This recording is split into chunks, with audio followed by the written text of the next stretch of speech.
All right, think responsibly, everybody.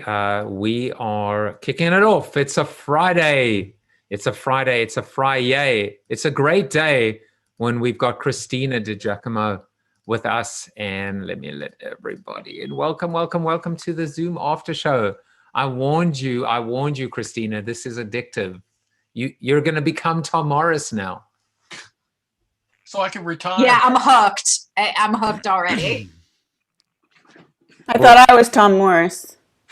We are all Buddha, we are all Jesus, and we are all Tom Morris.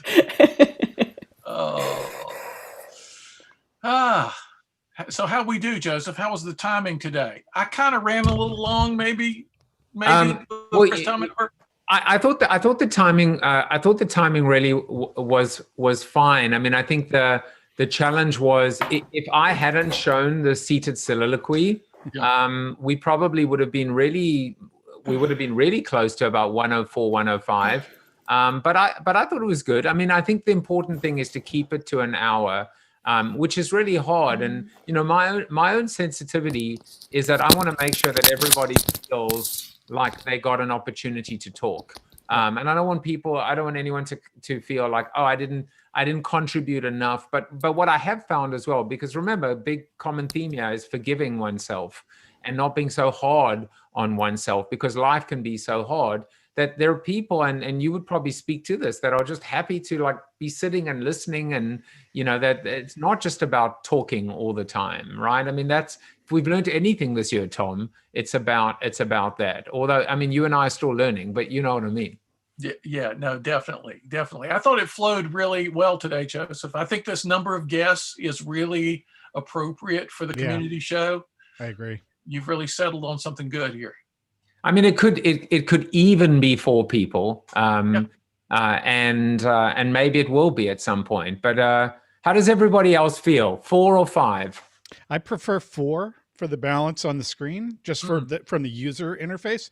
I like to have all 4 people on the screen at the same time, and then I like the way you shift to the individual, and yet I can still see the reactions of the others. Yeah, I might shift it to 4 actually, because it's more time for us all to talk. Mm-hmm. Yeah, that's sorry, Tom, can somebody else talk? No, I'm kidding.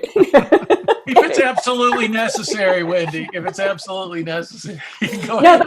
No, but Bob, it's interesting because I was thinking the same thing about the balance of the people, right? But then I thought, Joe, when you say 5 or 4, you're including yourself, right?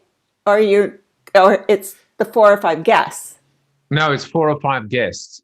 Okay. I was thinking 4 in all. So I'm just so visual, and the experience of being able to see the reactions of other people and stuff is fun. In fact, I'm looking at teleprompters right now and the options so that I can have the experience of being able to see everybody on the screen and have it feel like I'm visual too. I also like 2, 4, 6, 9, because you can do like Brady Bunch. Exactly.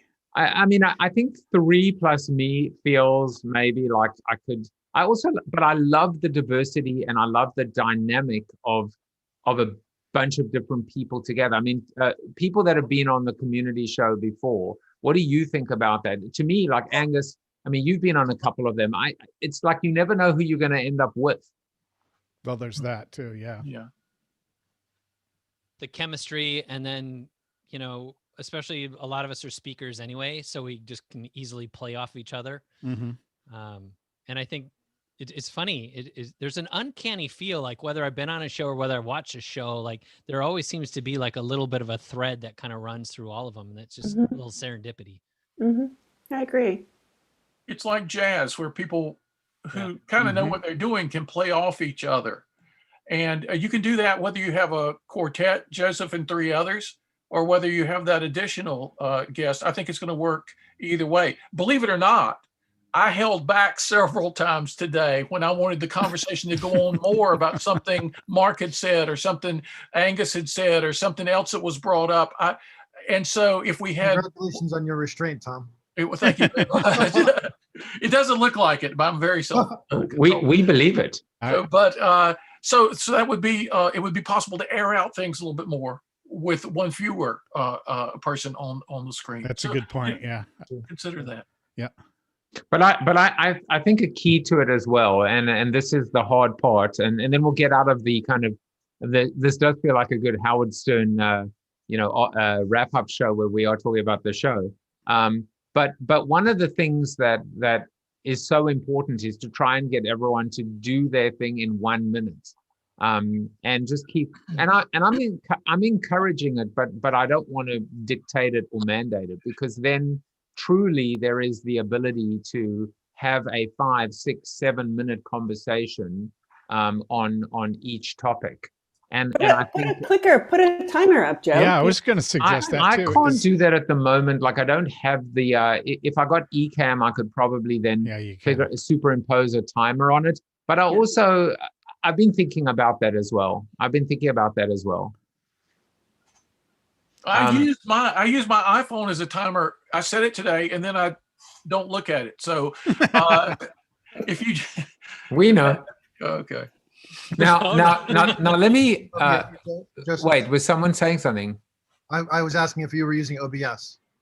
No, I'm using StreamYard, which has now just been acquired. Well done to StreamYard, and I probably should think about OBS, and I should think about Ecamm. Ecamm has a lot of functionality that a lot, like picture in picture. But I think at the moment, what I really the next phase for the show is to have a producer, have someone that is, whether it's, that is helping me a little bit, because it's just a little bit, I can cope with the level of everything right now, but I just know like one more and it'd be the straw that breaks the camel's back. So I'm mindful of not getting overly ambitious there.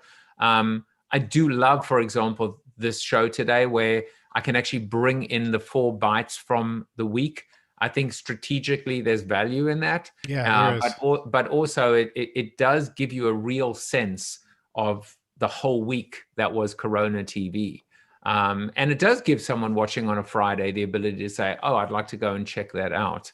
I like that, Joseph. Yeah, me too. The clips. The one thing about the timer, I don't like hearing that you're considering all these complicated things, because StreamYard's beautiful. It works for you, and I wouldn't complicate it. And Tom says he set a timer but ignored it. In my Boston Media Maker meetings, where I have a group of people, when it was at a bar, a place, we were around a table and everybody got 2 or 3 minutes, depending on how many people were there to talk. And I would set a timer on my phone. Everybody knew it. We didn't see it. And at the end of the time, a duck would quack. That was the thing that everyone would laugh, and everyone would be like, oh, okay. And then the person would be like, oh, I know I need to finish up now. So it was kind of just a little subtle thing, but you could just use your phone and not get all complicated with a timer. Yeah. Nice to have flexibility. My original thought was the soundbite from the vice presidential debate, which is "Thank you, Mr. Vice President. Thank you, Mr. Vice President. Thank you, Mr. Vice President. Thank you, Mr. I thought you meant the "Would you shut up, man?" Yeah, that's the one I was thinking too. Will you shut up, man? It's used in live television all the time, the timer, because newscasters, or if you're on live television, you have to know your time. And if we're all professionals, which I think we are, then the timer, kind of that little thing, it just is giving you a little bit of a reminder. But Steve, I agree. It just kind of depends on who's looking at the timer or whatever. Meanwhile, look at us. This could be this might be a record. I love this. I love this little after show. Brady Bunch today. So who is ready? Who is ready to segue into the world that is Clubhouse? I am Angus. I am. I'll pay you. Joe, I'll pay you. Never heard of it. I'm not going to say no to that. Angus, just be warned, because if you're donating blood, one of the questions is always asked is if someone has paid you. Wait, that's a different question. Look, I think like I could not think of a better use case for Clubhouse than Angus in your business, and I just think it's brilliant what you're doing, and it's fantastic. And I have found that it is a gigantic time suck if you allow it to be a time suck. But if you come in with precision laser targeting and focus, it's effective. Yeah. And I think that's what you're doing at the moment. Yeah. And again, depending on your use case, what you're trying to accomplish. Like I know some of those people I was talking about before, almost every one of their rooms is going to have the word 7-figure in it, or 8-figure, or the word millionaire. Like those are a lot of the marketing people. But beyond that, like my favorite rooms are the rooms that have like less than 50 people. Because there you're getting real intimacy. You can get brought up onto the stage without going into like all the technical part of it, which is actually pretty easy once you learn it. But there's 3 stages or 3 areas. There's the stage, which those are the people that can talk and can engage. The second one is the people that are connected to the people on the stage. And then the third is the audience. So you have some ways to grow your audience. One is actually host and moderate a room, and people will come and check out. And people are always creepers. They're going to click on your face. They're going to read your bio. So the bio is super important. Your first 3 sentences, you want to make sure you hit it out of the park to sink a hook into their intrigue. And then you tell some things about you. And if you have something, a tchotchke that you can give them, some kind of piece of value, put it in that bio. And there's no limit. They still haven't yet to put a limit on the size of your bio. And then at the end, you can put in your Twitter and your LinkedIn. Those are important because that's where people are going to go creep on you. So contact you, which is very important. Which is what I was going to say. Direct messaging is not on platform. You have to go to Twitter or to Instagram. And so what I've been doing, and this is part of my strategy just in general, even on Facebook, like I do all organic content. And then when people engage, I'll go into direct messages and start a conversation to learn more about them. And so that's how I get them into my sales process of, eventually finding a need and then getting them onto a call. In the same way, you can do that with this. And for those of you that heard on the call, I closed my first coaching client as a result of someone being a part of one of my calls. So if you're asserting your expertise and people find that, intriguing, that's such a great doorway because you've now eliminated so much of the friction that normally goes into a sales process. And there's some heavy hitters, big brands, big names that are on this app. And so if you get in the right rooms and you can get to a position that you can, start building some momentum and some, some notoriety, like the sky's the limit for now. We'll see where the platform ends up going as this thing scales, but for now it's pretty powerful. Angus, can I ask you a question? Yeah. The thing that interests me, and I just kind of caught it out of was that it's all audio, right? So it's all audio and there's no physical, people aren't seeing you. Because I often say, I think that, a lot of times, sometimes this is personal again. In my career, people look at me and they don't think that I'm actually as smart as I am, as I truly am, right? In my expertise, right? And so they're making that assumption just by the way someone looks. So what I really like about this is, of course, they can go on your website, they can check you out or whatever, but it's really somebody listening to you and just listening to your expertise without that judgment. Mm-hmm. Yeah. And I mean, seriously. But to Mark's point, like you can be doing anything. Like I've been pouring this, a whiskey, while I'm on the call, or you can be, playing with your kids and you just mute out. Like it's just like a podcast in the context of people can listen anywhere, but it's more like a studio audience. When people come up on the stage, you invite them in, or they can raise their hand. And then you engage them in the conversation. And just one little tidbit, like you never want to just get on there and just talk.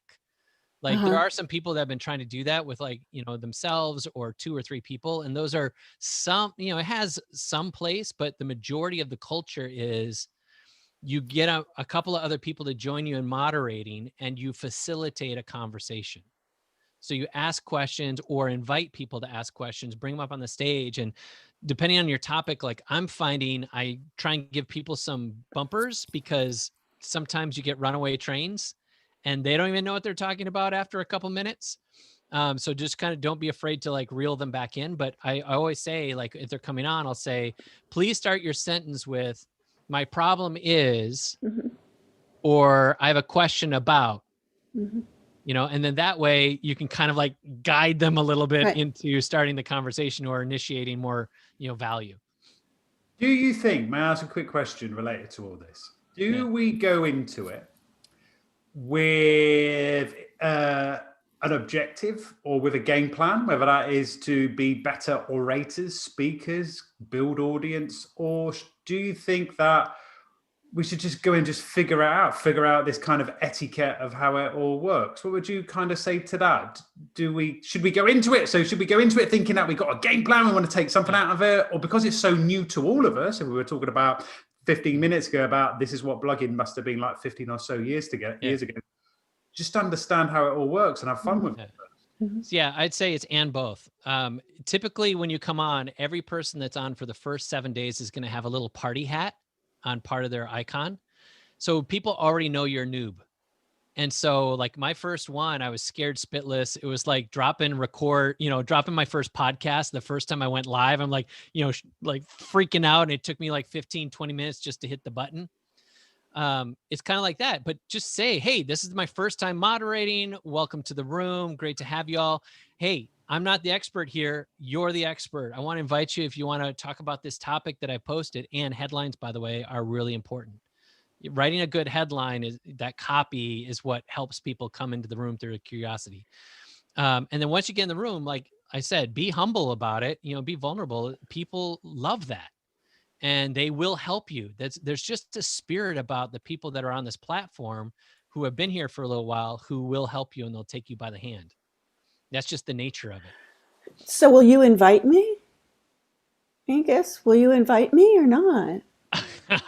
So no, you're much too young. I'm gonna let you in on a secret. So I only have 3 invites left, but here's what I tell people: is the algorithm feeds off the contacts in your phone, the phone number contacts, because that's the access how they track who you are or whatever. So go onto the app, download the app, and then you can reserve your username. Yeah, that's what it said. That's what it said. When you do that, people in your network, eventually someone will be pinged.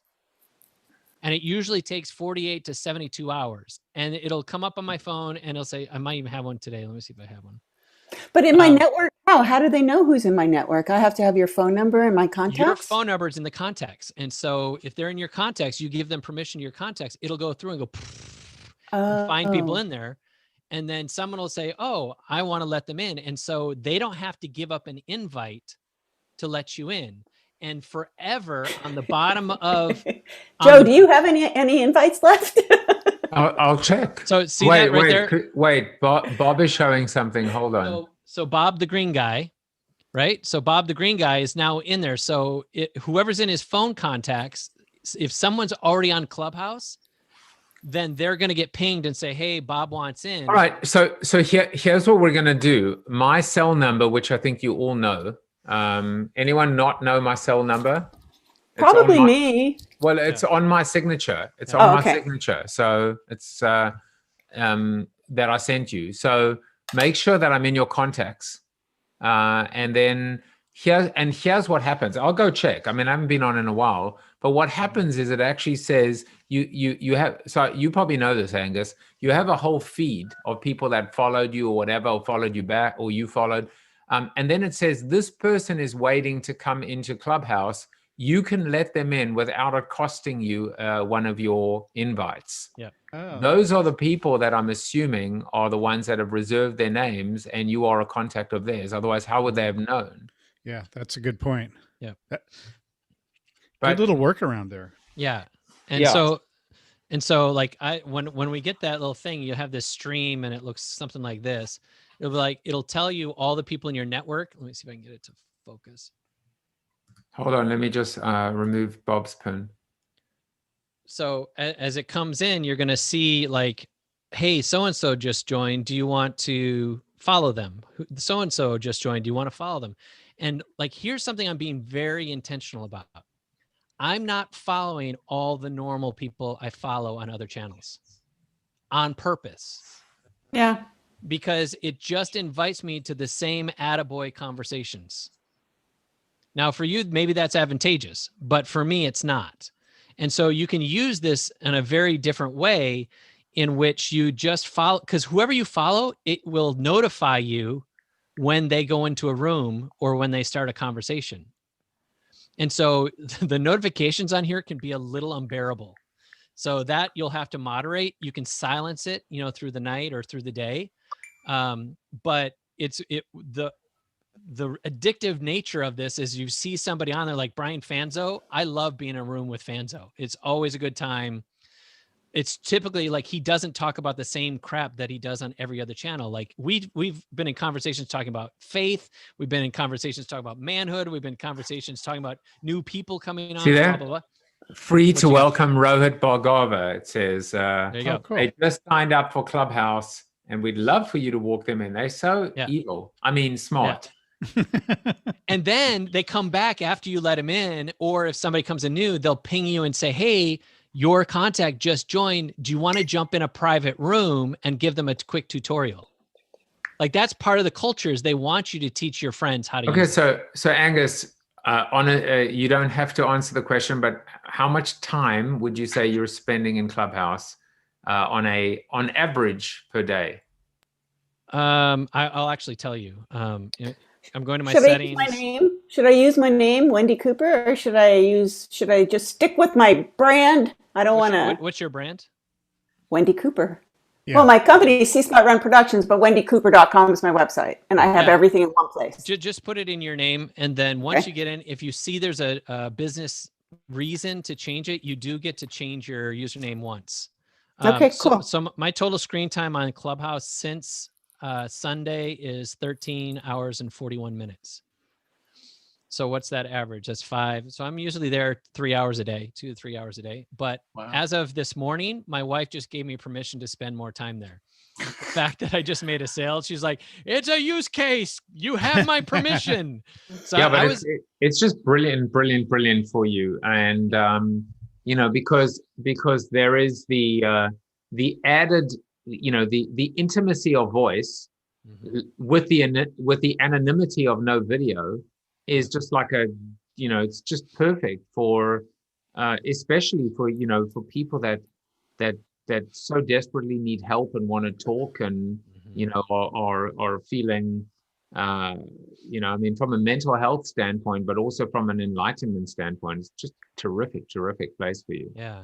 So for a business use case, absolutely. But also from just being a good human, some of the conversations, like last night, I sat in a room that it blew up. And it was something along the lines of white people calling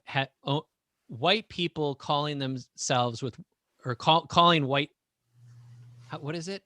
White run business or whatever. What do we call it? It's black owned business. So white owned business. Because somebody had a room about black owned businesses. So somebody thought they were going to be cheeky and it went to, let's talk about white owned businesses. And it got a little volatile, but in all the best ways. It was dealing with people's bias. It was dealing with people's challenges. And it was dealing with people like trying to navigate their own either naivete or white frailty. It was genius, and nobody organized it from like a control. It was somebody started out of curiosity, and then it just created this beautiful conversation. And they're getting better at policing. I mean, they've had this now phenomenon called room bombing, where people are like, but I mean that's part of any emerging platform's early years, right? In early days. I mean, I would only build on what you said, which is there's a use case for being a producer, right? A creator, an organizer. And then there is a use case for being a listener as well. And for example, if you're someone who walks an hour every day, what a great opportunity to have Clubhouse on. It's really dialing into the audio phenomenon that is, the same reason why we're seeing, the Joe Rogan phenomenon, right? It's just that, and the funny thing is it shouldn't be doing as well because people aren't commuting or traveling, but it is doing well because people are alone and stuck and isolated and really looking for that sense of connection. And And it began, it's ironic, right, Angus? It began as very cultish and very exclusive, like all the cool people on Clubhouse. And it still has a little bit of a cultish aspect to it. But I think it's I think you just have to make a conscious choice, which is, listen, if you want to go and hang out with Damon John and, and say, I was in a room with MC Hammer, whatever. Like, it's important for some people.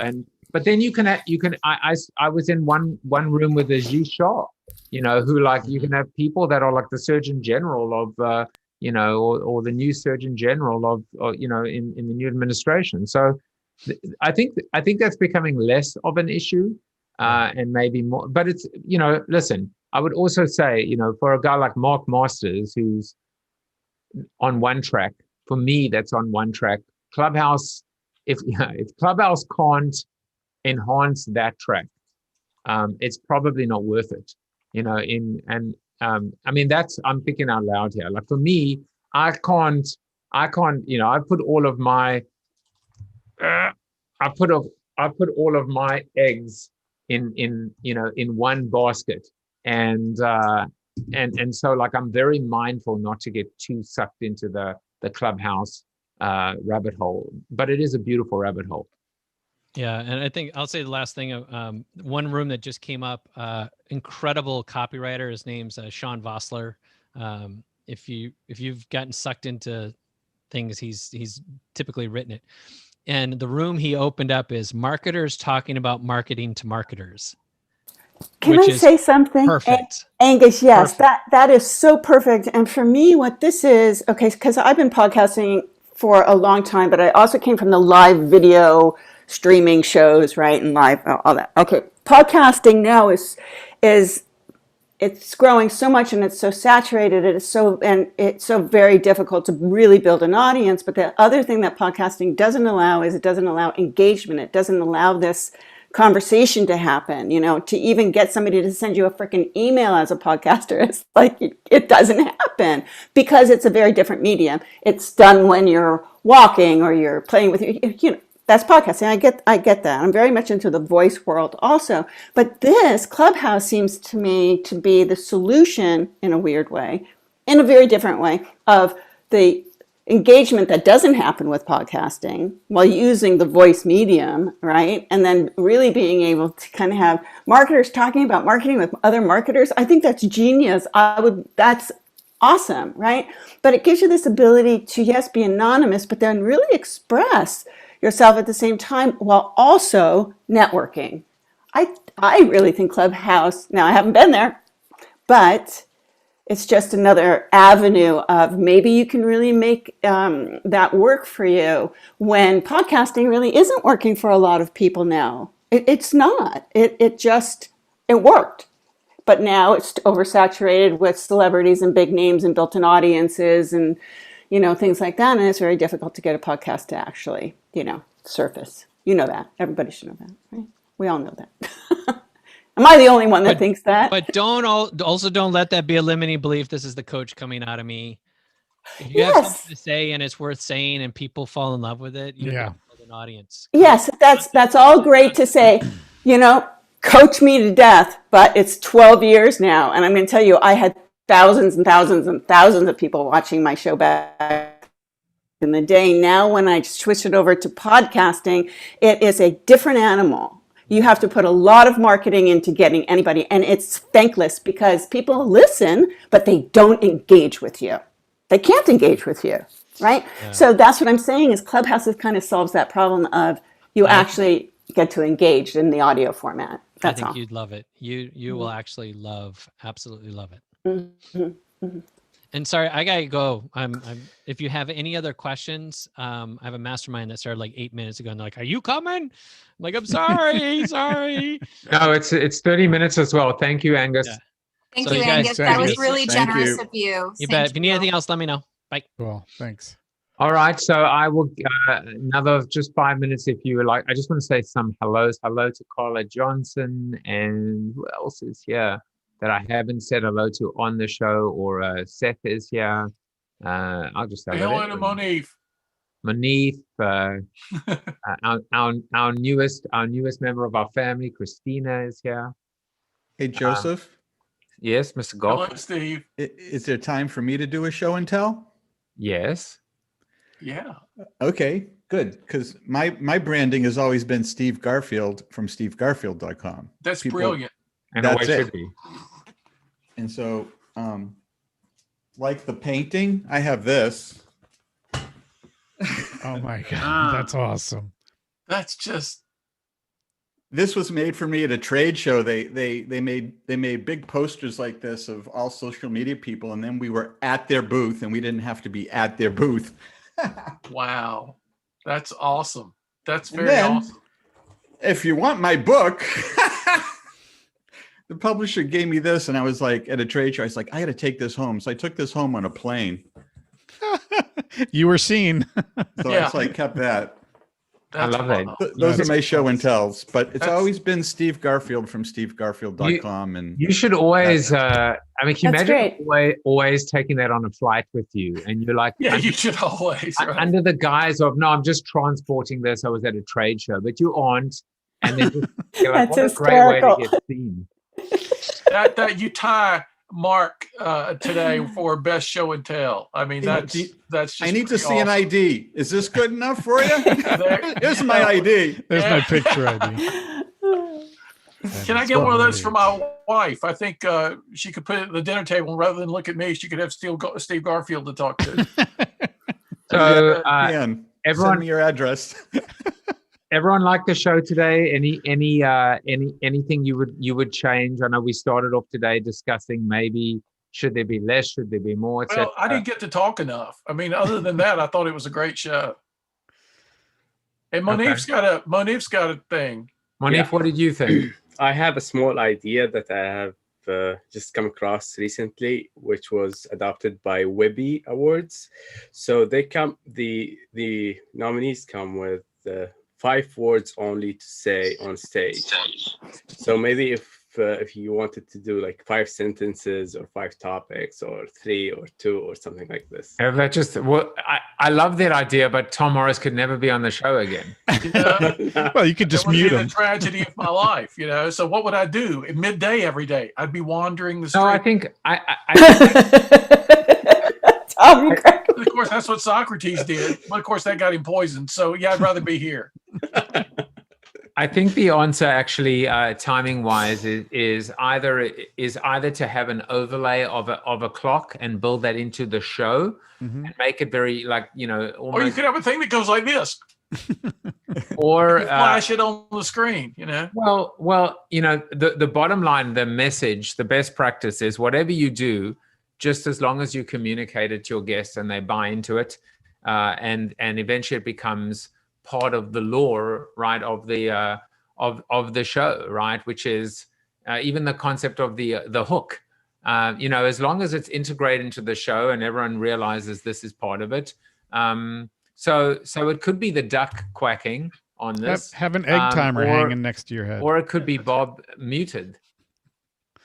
Oh, was I? You know, No, I wasn't muted. And to end this part of the show, the after show, you could have me play my guitar at exactly the half-hour mark. And No, everybody would I don't want you to play your guitar. They would all leave instantly. The show would be over.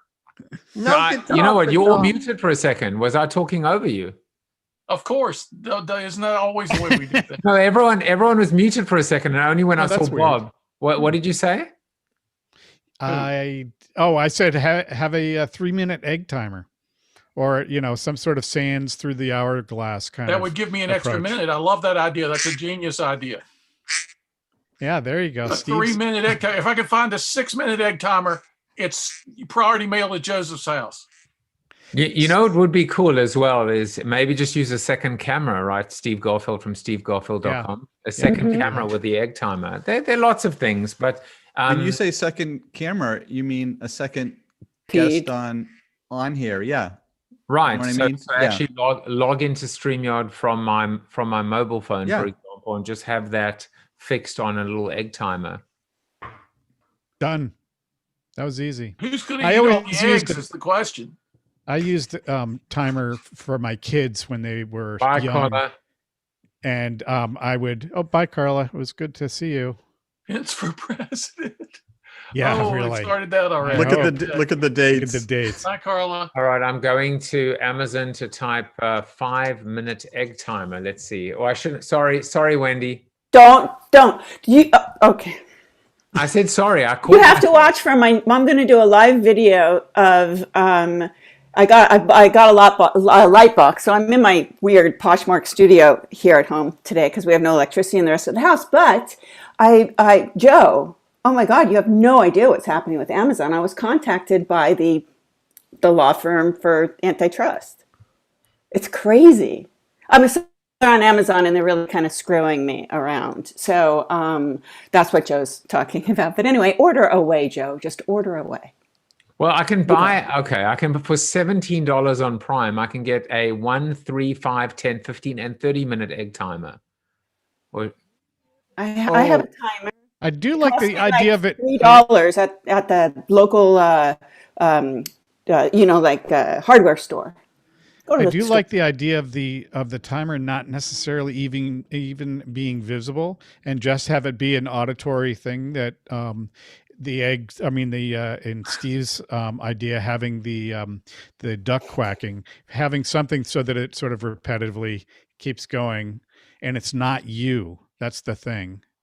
That, the hard part is interrupting somebody and saying, "Hey, dude, shut up! Your minute, your 2 minutes, your 3 minutes is up, man." That's the hard part. The mechanical thing can jump in whenever it wants because it's controlling the time. Yeah. But for us to jump in, it's like you're interrupting somebody. And so I like the idea, or I'd like to have you think about the idea of having just your watch go off. And everybody can hear it, and it will keep going until the person stops, just to remind them. And then there's no mechanical thing except you have to remember to hit start or repeat. Well, like I'm. This is why I like Tom Morris so much, is because Tom and I have a lot in common. Like I forgot everything, so I decided to write down all my notes into a notebook, and I did that, but then I forgot to look in the notebook. So I'm proud of you. That's proud of you. I finally had an impact. Well, that was in my past. We have good intentions, but the ability for us to actually execute on those. But that's what makes us trade on good intentions all the time, but for some reason it just doesn't seem to work with people. I think Tom should be in charge of the time. Okay. And then he can be the bad guy. Joe, you're the good guy. That's Tom's always the worst idea you've ever come up with. Sorry, Joseph, your time is over. Well, guys, our time is that. Sorry, Joe, time's out. It's better than time's up. So we're gonna leave it at that. Guys, Joseph, one more thought. Yeah. If you want the Reader's Digest version of whatever somebody has to say, put 5 or 6 people on. If you want to really get some context from them and some opinion from them, then put 3 people on. Why bother timing it?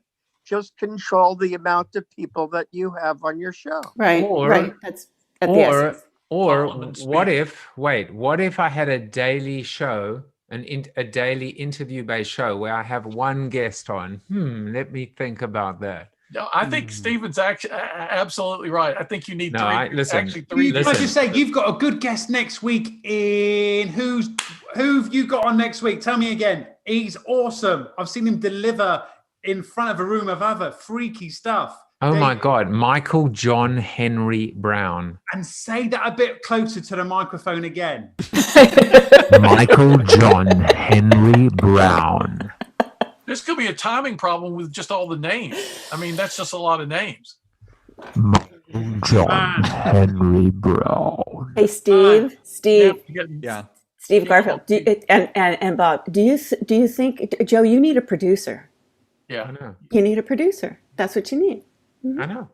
Yeah. I don't know. Why does he need a producer? Because because it's so over.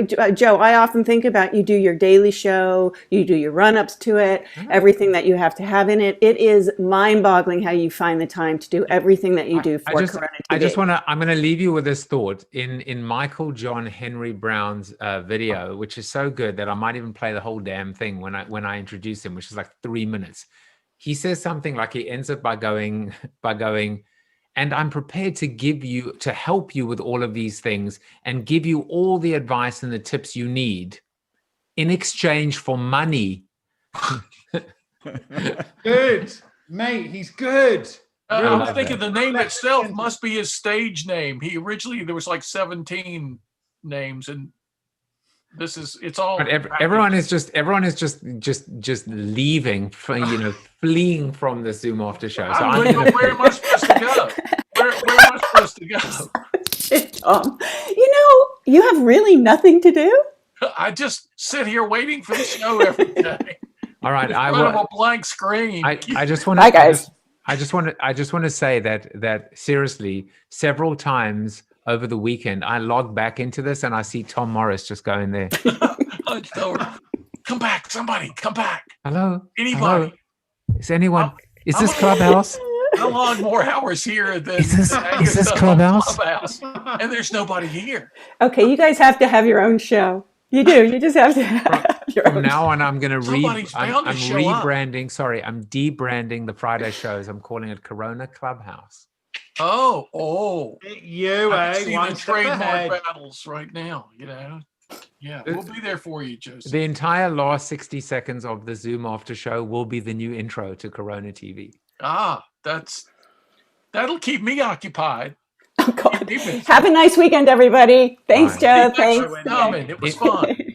And Mark Masters, send me that video, and I will play it on Monday's show in front of Michael John Henry Thomas. I just want to follow Mark around. Don't you just want to follow Mark around? I just did. I put up with any stalker, any creepy things that makes me feel a bit uncomfortable. Because it's you, Tom. I'll take it.